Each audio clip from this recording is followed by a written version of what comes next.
What is this ringing? That's the church bells of the Redeemer, the first Protestant church established in the Middle East. This is so beautiful. I didn't know that a place like this exists inside of the old city. Well, allow me to confuse you a little bit even more. So this is the actual Christ church? Yes, that's a church. Whoa. Never seen a church like this before. 90% of the text here that you will see around, it's in Hebrew. אני מאמין באלוהים אחד, האב אל שדי, בורא שמיים וארץ, וכל הגלויות ונסתרות, ובאדוני אחד, ישוע המשיח, הבן היחיד לאלוהים, הנולד מאביו. Menorah, right in the front. We have a ארון קודש.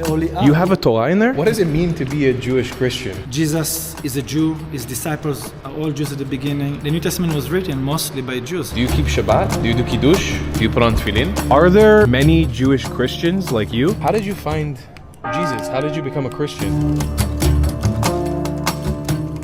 Thank you to my patrons on Patreon for funding my content. I cannot make these videos without your support, and I really appreciate it. Shalom Chaverim, and welcome back to the ancient city of Jerusalem. We're in Yerushalayim right now, and I'm really excited to introduce you guys to an amazing community that I've connected with, the Church of the Messiah. I'm gonna see how I can gain entrance into here. Hello! Thank you so much. Welcome.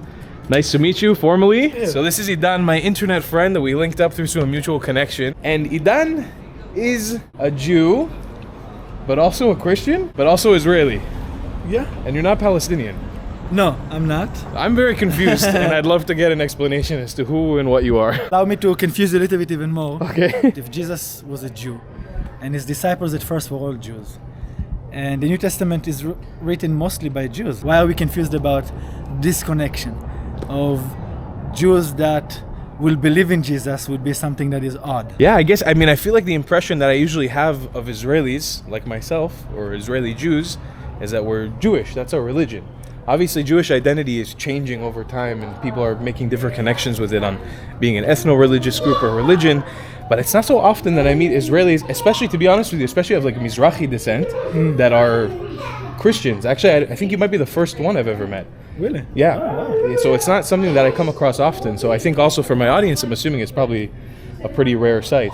So now we've made it outside of this beautiful building, which is the church. Yes, indeed, Christ Church that we just spoke about. So this is the actual Christ Church. Yes, that's the church, the compound we see around us. It's just like, added buildings that were used in different periods of time for different purposes, including schools and hospitals and archaeological office. Okay, important question while we're standing outside of this beautiful building. Yeah. Are there many Jewish Christians like you? Well, numbers are somewhere around by people that counted. It wasn't me, so you didn't do the survey. No, I didn't do the survey. So I don't know, 30,000. I'm hearing numbers, perhaps even more. Wow. Yeah, which is surprisingly 30,000. Yes. I thought you were going to say 30. Yes. No. Wow. 30,000. Exactly. That's a lot more than I expected. Let's go in. Let's see what's up. Whoa. That's beautiful. If you guys have like one of those ticks that you like satisfying architecture, oh my god, this archway is the most satisfying thing I've ever seen in my life. That's awesome. Okay, Dan, I'm really fascinated right now because I've never seen a church like this before. I don't think I've ever seen a church with Hebrew in it. 90% of the text here that you will see around, it's in Hebrew. I'm so fascinated. Menorah right in the front. Look at that. Yeah, the menorah right and then it says V'makom ragli echabed. All right, Idan, maybe you can give me a little bit of a tour. What makes this place a little bit different than a regular church? Or is it just like a regular church? Well, in essence, it is a church. It's a regular church in the sense of being a Protestant church. It is a very classical, very typical Protestant church, but the elements that do exist here are fairly unique to even a lot of Protestant churches. Okay. And it is those elements that makes it looking a little bit like a synagogue. 90% of the text is in Hebrew, menorah in the front, like we said, and Aron HaKodesh in the front. Over here, right on the front altar, we have a verse in Hebrew. Zot asu lezichronei, do this in remembrance of me. This is what Jesus is saying to his disciples as he's breaking the bread and blessing over the wine. What is this? I'm an idiot and I see money. I don't like it. Everybody says exactly the same thing, and fair enough, it does look like that. What does that mean? This symbol is actually standing for 3 languages. This one that you pointed out, it's in Latin. 3 letters, J, H, and S. Jesus homine Salvadore. Jesus the Savior of man. Latin being a very important language in church history since at least the 5th century with the Vulgate, the translation of the Bible to Latin. So it became to be a very important language within the church.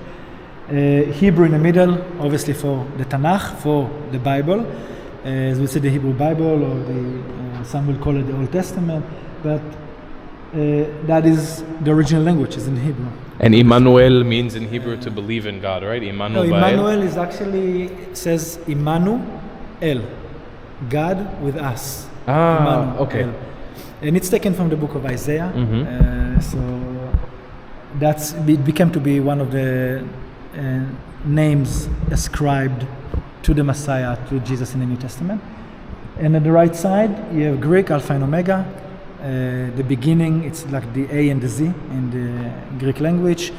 This term, Alpha and Omega, like Aleph and Taf in Hebrew, it's taken from the book of Revelation. As Jesus says on himself, as he reveals himself to John, over there he says, I am the Alpha and the Omega. I am the end, the beginning and the end. So Jesus says that about himself. Yeah, in the book of Revelation, as he revealed to himself to him. He uses also other descriptions, but that's one of them, and it became to be a term. And how about these books? What is it? So there's 2 books here. One is the Bible, and another one here it's what is called Seder Tefillah, or Sidur, common prayer book. I have never seen this before. This is actually really fascinating to me. It is essentially an Anglican prayer book that was translated to Hebrew. Yeah.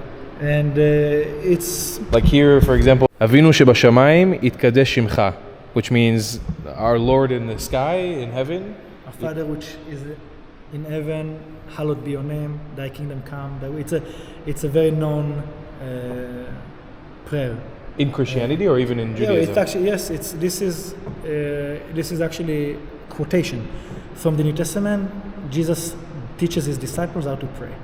And he just gives them pray like this. It's so cool to see this, like Adonai Rachem Aleinu. Like these are stuff that I would see in like a Jewish Siddur. What does it mean to be a Jewish Christian? Okay, that's first of all a good question. I would ask even the question to begin with, even though in the beginning I kind of like, you asked me, are you a Christian, are you a Jew, are you in Israel? I said yes, in general yes, but it requires some explanation because those terms are not really necessarily the terms that we'll be using overall, but that's the common terms. So we say, sometimes I would say yes to them just for people, to make it simple, but we are not here for the simple. We're not here for the simple, yeah. We want to know the point of it, exactly. Yeah. So we are diving into it now, but just to mention another part in the back that it is actually pretty interesting. We have a Aron Kodesh, the Holy Ark in the front of the church. Look at that, that's not... You have a Torah in there? No. But there is the Aron. There is the Ark that you would see in every synagogue. Wow. So it's not Aron Kodesh in practice, but it is in look.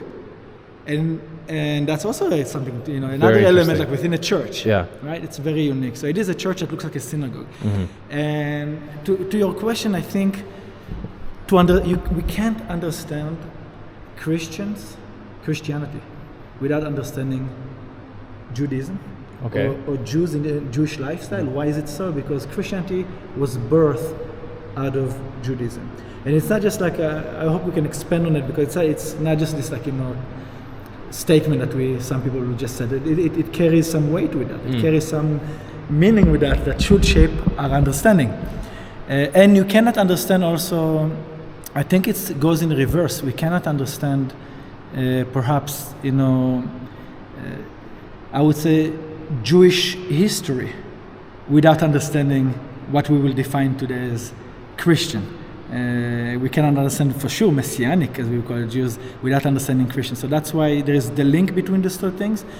And I hope we can talk about that. So a little bit more now. For me, and I think for me personally, first of all, there is, in some ways I can say certain things that will be, hey, this is more or less what Messianic Jews in general are, Jews who believe in Jesus. Is that the right label to give you as a Messianic Jew? You would say that yes, this is the term that got stuck. Not everybody likes this term necessarily, even among Messianics. or feel like it's representing them, but that's how we know, so that's what we will use. First of all, what is a Messianic Jew? In the Torah, it's a Jew who believes in Jesus as a Messiah. What is Messiah? In English, it might be defined as anointed one, right? In Hebrew, Mashiach, from Meshicha, it's the anointed one. Anointed, usually kings and prophets in the Bible that are chosen by God for specific purposes to represent Him, to carry out His will among the people, make Him known among the people. That's the thing, and it's a Jewish faith, obviously. It's a Jewish concept and idea. We have different opinions about what is a Messiah, even today. Within the greater Jewish world, there is different streams in Judaism today who believe that a certain rabbi or this rabbi was or is even a Messiah. Like, for example, the same way that Christians hold Jesus Christ as the Messiah, the Lubavitcher Chabad community holds the Lubavitcher Rebbe, who passed away exactly 30 years ago, as potentially a candidate to be the Messiah. And a lot of times when these Jews pray, they actually say things like Yechia Mashiach in reference to this rabbi claiming that he's going to come back for the Geulah, for the redemption. So there's a lot of crossover in those two groups. Actually, those concepts stay alive both in Christianity and Judaism. And it's something that, for me as a Jew, I struggle with that concept frequently, because I'm like, how do you know to decipher what is the truth, what isn't, what is personal decision? So it's very interesting to hear from somebody like you who actually believes that Jesus Christ was the Mashiach. Yeah, and obviously I see him as a Jewish Messiah. I do not see myself as somebody who came out of Jewish faith. Pretty much every Messianic Jew in the country, I think, the overall, I think, thinking is that this is a Jewish faith. We are remaining within our identity, our general identity as part of the people. So this is not something that we take as, or we changed, or we kind of like moved into a different kind of like, or we left, our Jewishness in some sense. Do you almost see it as like an evolution of Judaism? So like a natural one? Yeah, the same evolution might sound like a birth of something new out of something, right? Right. It's a bit. I would say it's even close. It's not just close to that. The process is a bit different. In essence, when we think about faith in Jesus, I think we have to understand the historical background of it. And like I mentioned in the beginning, Jesus is a Jew. His disciples are all Jews at the beginning. The New Testament was written mostly by Jews. If we go 2,000 years back, we will find ourselves, and we look at that, just about historically the reality of it within society, Jewish society at that period of time, we will find a diverse Jewish groups in the land with different kind of ideas. But you would see among that a small group of followers of Jesus as Jews. Very much like you mentioned before, some follow different rabbis today, like some of the Breslevs, have also those big posters with "Long live the Messiah King." So if, let's say, in 500 years from now, if Breslev or Faith or Chabad will develop into something among, let's say they will develop into something very big in the Middle East, will that be enough to make it not a part of us anymore? I don't think so. I don't think we think like that. It's an interesting question. Would we see it as a completely different religion? Yeah. So really the community of faith, the community of followers of Jesus in general in Israel, they always divided to two. It wasn't just one group. Interesting. One looked like Jews. He would come to them. They would look like Jews, totally they believe in Jesus. And another look different. And we call them Christians today. I'm so happy you transitioned into this. So I got to ask you some questions that are on my mind, and I'm sure the Jewish people watching as well. Oh, yeah. So let's give this classification, just a generalization that you're a Messianic Jew. Yeah. As a Messianic Jew, do you, and it could be personal to you or the community, you can give me an answer for both. Do you keep Shabbat? Do you do Kiddush on Fridays? I do, mostly not every Shabbat, I will do that. But as a community as a whole, I would say for me, yes. As a community as a whole, there is, I think the approach to Jewish traditions in general And Jewish custom is kind of like, it's very versatile. There will be some Jews who believe in Jesus, Messianic Jews that are very connected to it and very, practicing very strictly, and even take it to a place where they believe that that's what should be done. You have other Messianic Jews who have a more far approach to it, a more not as strong connection, and it's not just an issue of kind of like whatever. It's a theological arguments that exist within the Messianic body.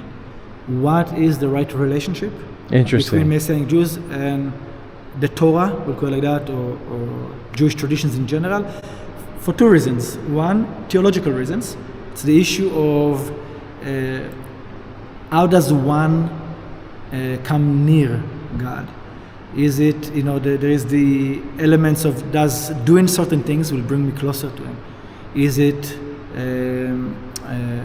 faith in general that brings me closer? There's the idea. It's obviously we have a clear theological stance in the Messianic body concerning that. But how do you practice it? There is arguments a little bit about it, of where the line crosses. And also there is that element of, don't forget that even Jewish tradition, and by the way, Christian traditions in some sense, those two groups were historically fighting with each other.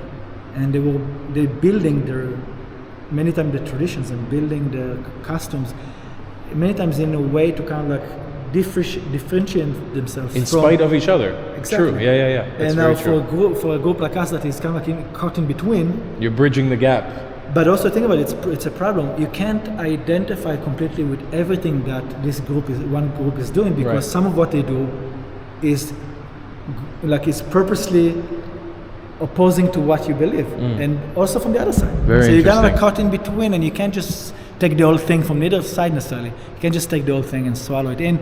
We kind of like have the need to digest and sip through those things and kind of like take away this, the you might say, developments, and try to get to the root of it. And again, what is it? It's in the everyday, as Messianic Jews, we look back in a very wide way and say, at the beginning, this is a Jewish faith, therefore it shouldn't be strange, it shouldn't be unnatural. There should be a way for Jews to believe in Jesus within the Jewish world, in the Jewish faith. What about things like tefillin? Do you put on tefillin? So tefillin and Shabbat, personally, tefillin, I haven't actually put tefillin in a long time. Okay. But in Messianic in general, there is some who do it every single day. How about Yom Kippur? Does Yom Kippur mean anything in the faith? Yes, definitely. I would say, I can maybe say that many Messianics fast. I don't know, even I cannot give you the percentage because it's on Yom Kippur. Many do. Yeah. Interesting. Many will do. What about keeping kosher, like kashrut? Many Messianics will keep a type of kosher that it's considered to be more kind of like you want to say biblical, like a biblical kosher. Kind of some people will refer to that. Not the Jewish orthodoxy of looking for kashrut or exactly. Interesting. Okay. But some will not even do that. Again, it falls down to this argument of what is the relationship, and I know I'm not helping here so much with that. It's fantastic. But that's the truth of it, that's the reality. The reality is, I feel like these concepts are so deep that even if somebody watches this video and comes out confused, that's okay, because we need to you can't summarize this in a YouTube video. No. And that's the whole story of this land in general. Yeah. All of this stuff, whether you're Jewish or Muslim or Christian, you gotta come here, you gotta meet these people, and people like Idan are willing to talk and tell you their story. You gotta come here and meet these people and learn on the ground to really have an idea of what goes on in this place, because it is a place with tons of different opinions. And, this is just one example of it. The reason that the church looks that way, and I think it's because during the Reformation of the church, many Christians have looked again, wanting to rediscover the roots of Christianity, because like any other faith, any other development, even this cry exists everywhere, where groups of people within mainstream faith starting to feel like that the development went astray. And we want to kind of like return to kind of like remind ourselves what is the foundations again. Can we make sure we are right? We didn't kind of like I think that's went too beautiful. far. That's actually really beautiful. Yeah, and that's what the Reformation, in some sense at least, was. It's the desire to kind of like see through development of Christian traditions and redevelop or rediscover Christian roots. And for many of them, it actually led them back, not everybody obviously, but it led many Christians at that period of time slowly to kind of like look back at the Jewish words where Christianity actually developed from. And that's the question, not just like, it's an interesting historical fact. Christianity used to be Judaism. No, what does it actually mean? Yeah. And for many of them, it actually brought them back to a place where they say, wait a second, it was a Jewish story and it is still a Jewish story. And it's not that we kind of like, something else developed and we have kind of like, drifted, and they said that this is historically that's what happened. That's true. I'm not arguing that, but I'm saying that the concept of the faith to begin with, what it actually saying and stand for, it's not that. It's the opposite. It's actually to say that people have joined into a Jewish story. And if you look up to the window in the church, you see the olive tree right there. Over here. Yeah. So it's not just to show that we'll get a little closer. We can go closer. It's not just my obviously interpretation or opinion. It's right here in the building. If you look closely to the olive tree, you see that the left branch turns into a cross. I hope that your viewers can see it through the left branch. I see. Right? Okay, You the see left that? branch is a cross. I can see that. The right branch is a menorah. The menorah, it's in the lower branch. It's one color to say that it's an original branch that closer to the root. The left branch is a bit higher, comes a bit later, and the cross is a little bit in a different color. That is to indicate the term to be grafted in. When you take a branch from one tree and you glue it to another. Now, this is there to basically point out to the book of Romans, chapter 11, in the New Testament, where Paul, the apostles, is actually explaining the Church of Rome, right there at the beginning, right? We're talking about first century. More or less, he's explaining them the relationship between the Jewish heritage, the Jewish kind of like collective, the Jewish commonwealth, a relationship to them. What is their place within that? Why is that question? Because they are not Jews. Those are Roman citizens that were non-Jews who suddenly start to embrace this faith that it's considered to be Jew. And that's themselves the question. What does it mean to us? What is our part of it? And that's a very crucial question of identity and development of what Christianity is, and Christianity to become, what I mean by that is people who believe in Jesus but are not Jewish. Okay? That's the diversity. And he says to them, he says, hey guys, you're like grafted branches from wild olive trees that were grafted into the cultivated olive trees. Yeah? I'm not saying the New Testament is saying that. The church here, the community here, part of the Protestant movement that actually embraced that. Not all of them did, but some of them did in that sense. And this community is part of it, pointing out with it and say, look, that is the identity, that is the relationship. So what is Christianity? That we see today is supposed to be, according to what is the development, it's non-Jews who embrace the Jewish faith and were grafted into the commonwealth of the house of Israel in general. And what does it say there on the mosaic? Underneath that, it's a verse from that same chapter. In Hebrew. It says in Hebrew, "En Elohim mitcharet al matnotav ve'al bchirato." God's giftings and callings are irrevocable. Talking about Israel, meaning it says that God choosing the people of Israel and is gifting to the people of Israel. And you can't take that away. You can't take it away. That's what I say. So, so that's in the New Testament? Yes. Okay. Yeah. I am not so well versed in the New Testament. No, it's fine. That's why we are here to chat about it. We spent quite a bit of time in the church. We've migrated over to the museum. What is the museum? So it really is the heritage center of the compound and of the church here, telling the history, the story of the place, is importance within the history of Jerusalem and the development of modern Jerusalem specifically, and also the contribution that it brought with it, as we saw the church, into Jerusalem Christianity. Brought a different perspective than what was familiar with. And so we have a couple of things here, mostly pictures and different kind of oh wow! Yes, artifacts that have to do with the 19th century Jerusalem. Wow, is this yes, the temple, the Holy Temple? Yes, the kind of like the thing that we have here, what the museum is really holds that dear, is models of Jerusalem from different periods of time. This is Jerusalem from the time of just before 70 AD, before the destruction of Second Temple in Jerusalem. made in about 1865. So we're talking about, this model is about 150 years old. This was made in 1865? Yes. Wow. By some of the first scholars who arrived to Jerusalem. Wow. Was Jesus alive during the time of the destruction of the Second Temple? No, He it came would be after. already, it would be basically the counting, as we say, 70 AD. Right. We are using the counting, what we call the Christian, right, counting, which is, so from the birth, kind of like, which is kind of like zero about, to about, 33, let's say, is life extent. And then in 70 AD, Jerusalem is destroyed. So there's a gap of, what is it, like almost 40 years? 40 years. About kind of like... Between when Jerusalem was destroyed and when he was born? When he died. When he died, sorry. He was crucified and according to our faith, resurrected. Then that will be about, from his life, it's 70 AD, right? It's accounting. So it's 70 to his birth. That's the kind of like, but obviously it's a very... rough way of counting. There's different arguments. I'm saying it that way because there's different arguments about exactly the dating. But that's about that. Wow, this is amazing.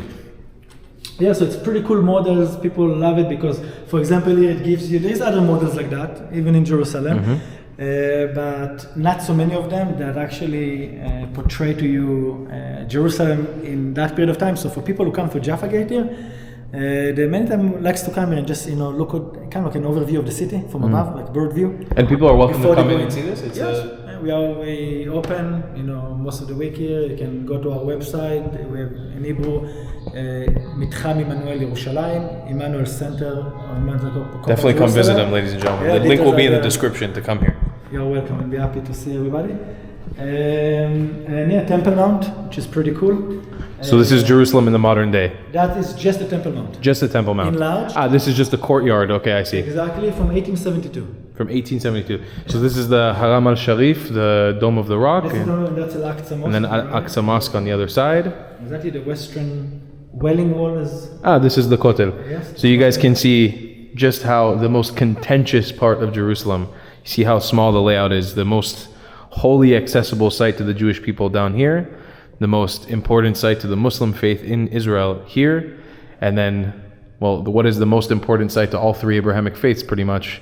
The Dome of the Rock, the creation stone where everything came from, right over there. How did this happen? How did you become a Christian? So shortly I got exposed to it through family members and friends of family members that were already exposed to it before, and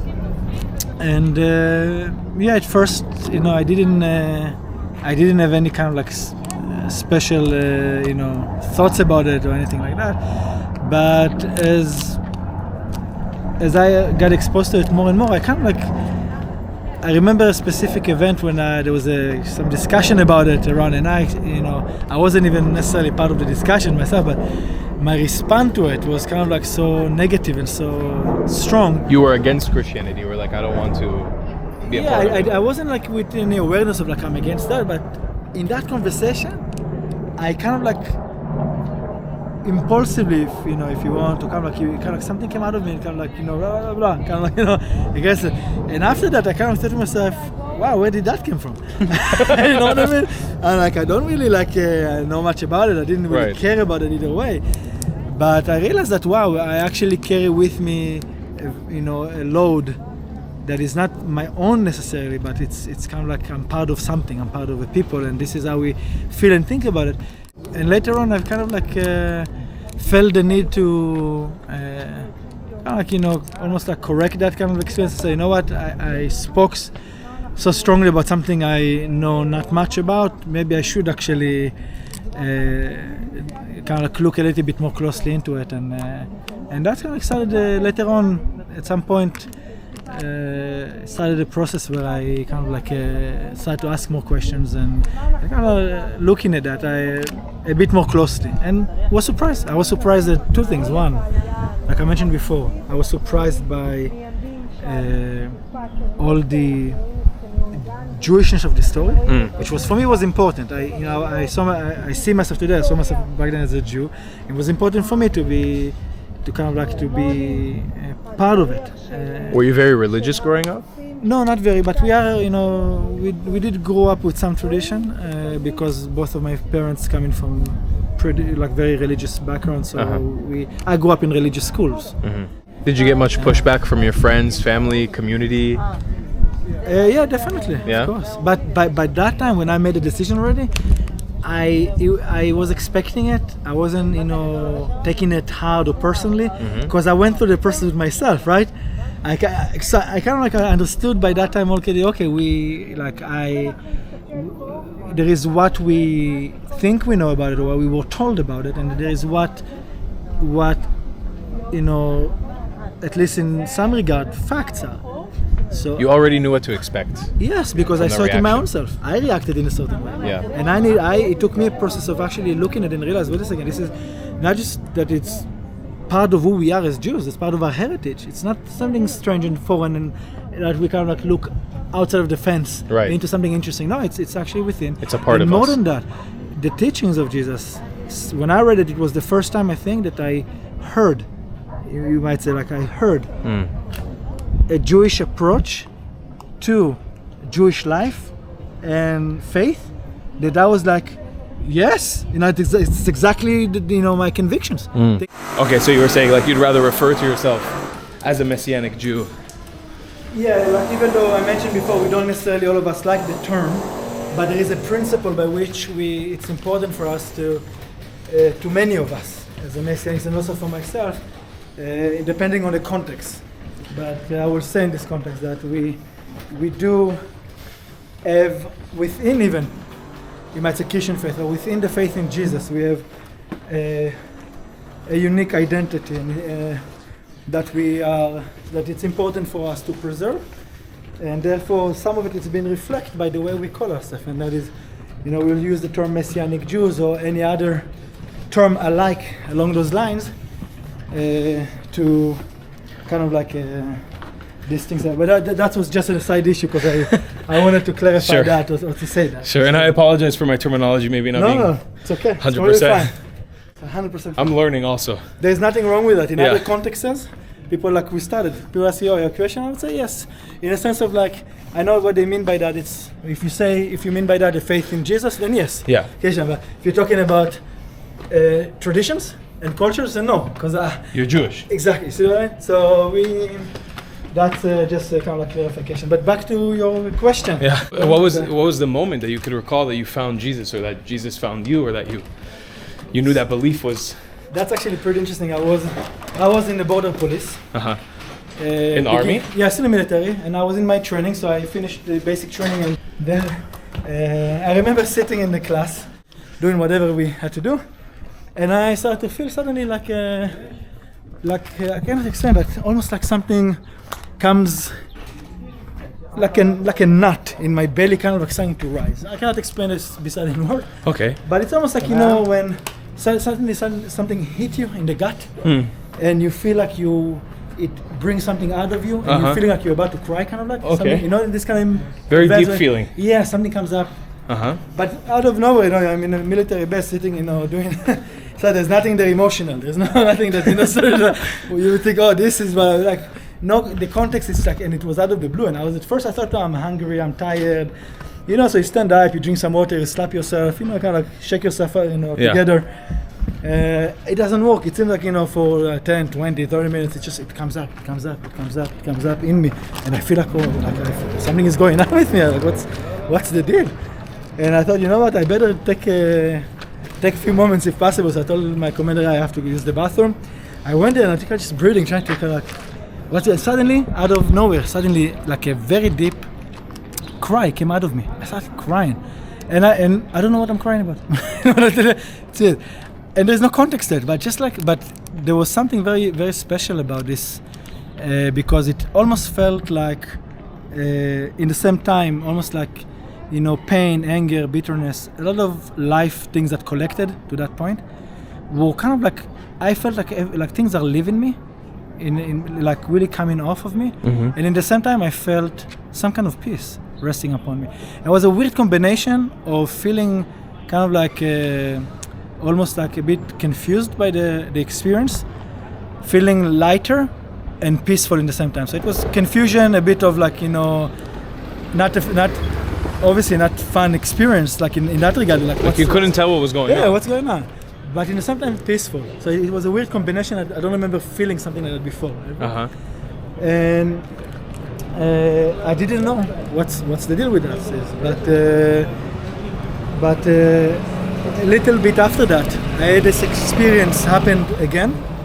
And in that context, when it happened, shortly after that, very shortly after that, I'm talking about a week or two, I don't remember exactly the distance, it happened again with the realization that this is God doing something in me, in my heart and mind, that is healing me. He's healing me. He's kind of like he's fixing me from the inside, from the things I experience and that was done. Like the understanding in me was done that this is done because of the suffering of Yeshua, of Jesus. That it is thanks to his works and thanks to for who he is and what he did, that I'm experiencing that. That was the basic, I would say, moment, time, event, understanding that came to me. I knew nothing. Did that understanding take more? That. Did you need to do research to make that connection, or was it like? No, after that. That's the thing. After that, the questions started to come and me like, what does it mean? But I couldn't. What led me was that experience. I couldn't shake that off. The truthfulness of this, like the reality. I mean, in a sense of like how, how real, the thing is, and you can tell many times what are like real changes or real things happening from just nice thoughts is by the way that impacts you, right? If something changes people's life, from one way, if a person changes, that's what I mean. If you're one person at that point and another person, that something happened to the person, right? That there was a real event, there was a real thing that brought them from A to B. Because people don't just change in a week or two, just suddenly like 180. It doesn't work like that, unless if something dramatically or deep happened. And that's what happened to me, and happened to obviously many others that it changes. That changed my life. I can tell you that I was a different person. And some people, not so many, but there was some people who knew me and were around me at that period, just right before, during that, and right after, that they could testify to it. But there's obviously it happened to many others. But it's a change. You were of a life. different person before that stomach knot. Yeah, and after and you that, changed after that.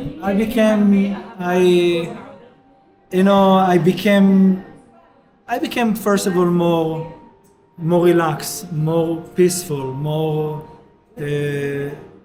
easy to just let go of things and move on. I was Interesting. Yeah, I was, and there's a long list of of things that I can describe about myself, but. Idan, we've had an amazing conversation today. I always try to shift the conversation in these videos for people in the outside world to understand how complex everything that's going on here. We live in a country where you have Jews, Jewish Christians, you have Palestinian Muslims, Palestinian Christians, technically Palestinian Jews.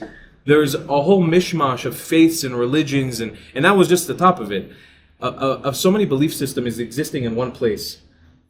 What is your vision on Zionism, on the Israeli-Palestinian conflict? Where do you see our purpose in this, and what's going to happen? Well, first of all, I would say immediately, I have no answers or solutions. I think if there were any simple answers and solutions, we would have already, see them or try to work on them. We would be on the way. The fact is that we are not even on the way yet. We are all actually looking for even a starting point, right? We haven't even reached a starting point. That's the truth of it. I think what's going on right now with the hostages negotiation, it's a very good illustration of it, where there is talks for so long, but there isn't even yet a basic agreement, right? Right. It's the common ground that is not there. We are not yet even in common ground that we start talking about solutions. I think everything else is an attempt, maybe a good willing attempt sometimes, maybe sometimes not, maybe delusional sometimes, sometimes not in reality what it is, but it's all an attempt to even reach a stage. Everything, I think anything else, it's an imaginary thing. Now, I would say that part of the problem, I think, is that in difference from the West, the Middle East works in more of a tribal mentality. Right. And therefore, many times, many people will have fear to express their true self and opinion about it, which, like you said before, it's complicated. Different people have different shades to their opinions. And if you really want to know what they want, it's hard, obviously, through videos, it's hard through, we need to be an honest person to really seek out, to really understand the other side truly, the way he mean it, not the way we want him to say it, right? It's really, it needs a true effort. And even so much more in this reality. People need freedom to do that. They need to know that nobody will come next day and chop their fingers because they typed their opinion that this doesn't fit with their thing. So that's part of the challenge that we have. Is that I'm not sure that we have reached yet enough full expression of people's opinions about the complexity of it locally that we can work with because of fear. Because of fear. Fear of one another. One another, your own leadership, their leadership. Now, less maybe in Israel, so you can obviously say whatever the heck you want. Yeah, it is a democracy, not perfect, far away from perfect, but it is actually. It is a democracy. Yeah, for anybody who was here long enough, it's an obvious thing. Hence why we can make this video today. Exactly. By the way. Exactly. For everybody saying that Christians are persecuted in Israel, it's not perfect, but this is a proof that we can make this video under complete freedom. Yeah. We're open. We're not hiding it. Yes, exactly. And it is a democracy, but still, maybe nobody will refer to Jew, but there is maybe a cultural pressure, right? As a Messianic Jew, I can tell you that there is, if my opinion concerning Jewish faith is it's not popular. Of course. Not the majority. Yeah. But I can say it out loud in the street, not be afraid. But there is some other pressure, more soft one, maybe more like subtle one, but they are impactful. Other countries, you might share your opinion like that on the street for various reasons. Your heads may be disconnected from your shoulders, shortly after or something like that. Yeah. So there are pressures, and I think cultural changes needs to happen.